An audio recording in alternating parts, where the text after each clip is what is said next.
சிவனுள் அடக்கமாக இருக்கக்கூடிய இந்த பஞ்சபூதங்களை கட்டுப்படுத்துவது என்பது மலைபோல் என்னவென்றால் அது ஒரு சாதாரண விஷயம்.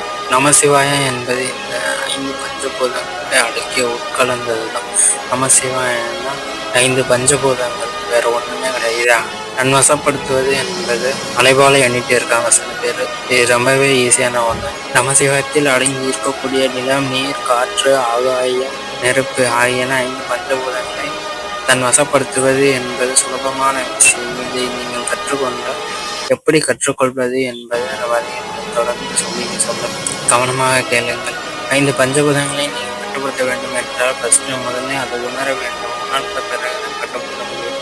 அது அப்படி ஒரு பொருள் இருக்குங்கிறதே தெரியாம எப்படி அதை கட்டுப்படுத்த முடியும்? அதை உணர வேண்டும். உணர்வது என்பது தொடுவது மூலமாகவோ, பார்ப்பது மூலமாகவோ, இல்லை கேட்பது மூலமாகவோ இருப்பதுதான் இந்த உணர்வு. இந்த உணர்வு மூலியமாக இந்த 5 பஞ்சபூதங்களை எப்படி உணர்ந்து கொள்வது என்பதை கவனமாக கேட்க கவனமாக சொல்கிறேன். முதல்ல மண். இந்த மண்ணை என்னைக்காவது நீங்க உணர்ந்திருக்கீங்களா? போடுவீங்க, நடப்பீங்க, உங்க மேலதான் அது கவனம் வச்சிருக்கீங்க தவிர அந்த மண்ணு மேல நீங்க கவனம் வச்சிருக்க மாட்டீங்க. அதை எப்படி நீங்க கவனிக்கணும்னா, காலையில எழுந்தவுடன் நடைபயிற்சி செய்ய வேண்டும்.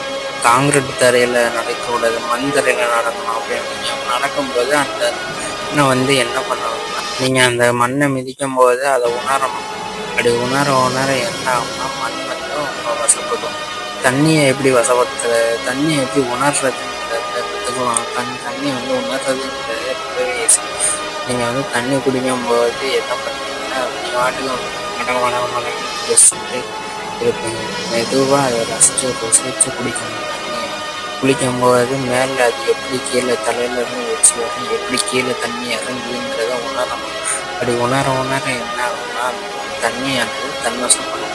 நெருப்பை உணர்றதுங்கிறது, நெருப்பை எல்லாத்துக்குமே பயன்படுத்துவோம். நம்ம எதுக்கெல்லாம் பயன்படுத்துகிறோம்? சமைக்கிறதுக்கு பயன்படுத்துகிறோம், வேற எதுக்கெல்லாம் பயன்படுத்துகிறோம்? முக்கியமாக எதுக்கு பயன்படுத்துகிறோம்னா, உடம்புக்கு தீயை அழிக்கிறதுக்காக பயன்படுத்துகிறோம். இதை எப்படி நம்ம உணர்றதுன்னா, இந்த ஒரு கேண்டிலில் எடுத்து வச்சுக்கோங்க. அந்த கேண்டிலில் தீயை பற்ற வச்சுக்கோங்க. அந்த தீயை பற்ற வச்சு அதையே உணர முயற்சி பண்ணுங்க. அது கண்ணால் பார்த்து அது அங்கே ஒரு நெருப்பு எரியிற மாதிரி அதை உணர முயற்சி பண்ணுங்க. 1 வருடம் 2 வருடம் ஆன பிறகு அந்த நெருப்பு நீங்கள் பார்க்க என்ன ஆகும்னா, நீங்கள் சொல்கிற பக்கம் அது வளையும்.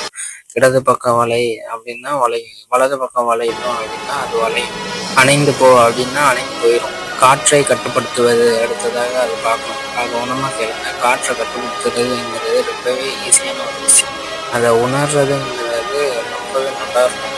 நல்லா வேர்வை வர மாதிரி வேலை பார்த்துட்டு அந்த காத்தாடியில் போட்டுட்டு சோஃபா மேலே படுத்தா எப்படி இருக்கும், எப்படி உணர்வீங்க? நல்லா ஃபேன் காற்று எப்படி வரும், அந்த உணர்வு இப்போ எப்படி ஃபீல் பண்ணுவீங்களோ அந்த மாதிரி காற்று உணரணும்.